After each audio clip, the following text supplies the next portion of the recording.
San Diego sports community also mourning the loss of Walter J. Zable, the founder of the Cubic Corporation right here in San Diego. Walter was a shrewd businessman who also happened to be a world-class athlete whose generosity, well, to the community was in a league of its own. Athletics being the center stone to an amazing life. You have to understand, I joined the company in 1980. The day I joined the company, I think Walter was 65 years old. Most guys retire. In his 80s, he was running track and winning senior track events.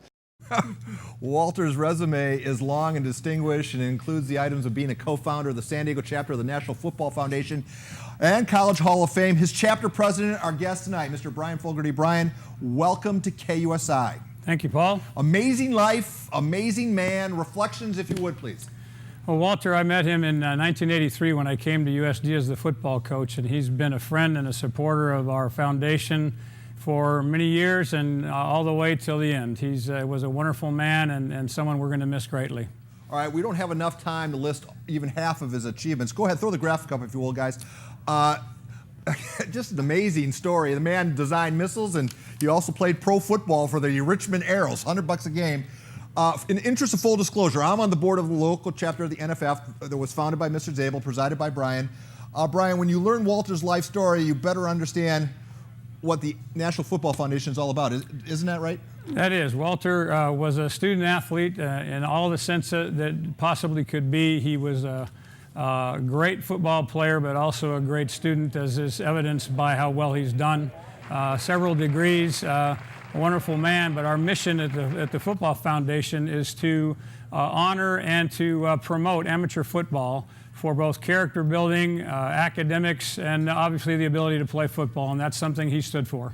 Well, the chapter president, or the CEO of the national office out in New York, Steve Hatchell, released this statement. He took the competitive spirit of the gridiron, that should be competitive, by the way, and applied it as to become one of our country's most successful businessmen. Listen to this soundbite, if you will. You know, you have to understand, Walter got his first break in life because he was an athlete. And he got an athletic scholarship. He did not come from a family that had a lot of money. You know, there's an example where you use a stepping stone in life. When, whenever he would donate money, his preference was always to put it into athletics or education. And Brian, that's something you certainly can speak to. Walter donated millions to his alma mater, William and Mary. The Tribe Football Stadium bears his name. But USD was also a benefactor. People should know your day job is over in the athletic department over at USD. You can speak to his generosity, can you not?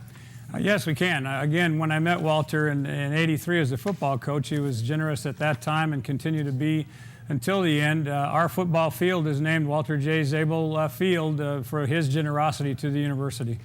The man was a machine. He was going to work in his 90s, and as you heard earlier, running track in his 80s.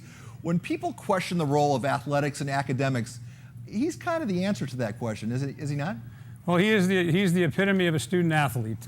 He will never give up on his athletic competitiveness, has always been a competitor, but as again evidenced by what he's done with his career and his academics, he's someone that shows that they're not exclusive. Academics and athletics definitely go together.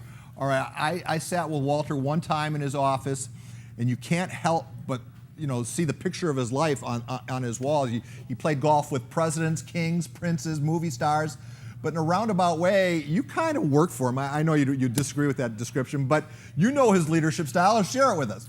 Well, I never worked for him, but I did work with him for the Football Foundation, and one of the best things I can say about his leadership style is he called me into his office and basically told me I was going to be the president. He didn't ask me. And he was pretty much that way in all of our meetings. He would listen to all of our rhetoric for a while and finally just say, just get it done. And that was the way he did things with us, and I'm sure it was that way in business as well. All right, so now the Football Foundation has to motor on without the main sail. How do you do that? Well, again, Walter was very generous to us along the way. We've been fortunate to have him continue that, and we will carry on with some of the funding he has helped us with, and hopefully future funding from others. Well, Brian, thanks for coming in on a Monday night. I know it could have been better circumstances, but you were with him on his how many 97-year-old birthday parties have you been to? This is my first, and it was fortunate for me to be able to see him just a week ago at his 97th birthday party with a lot of family and friends, and again, a wonderful man. Sharp as a tack. to the last day. Till the end. He was amazing. I used to love to just listen to him talk about business and life, and sometimes we talked about football, but amazing man. All right, Brian, thank you so very much for stopping by.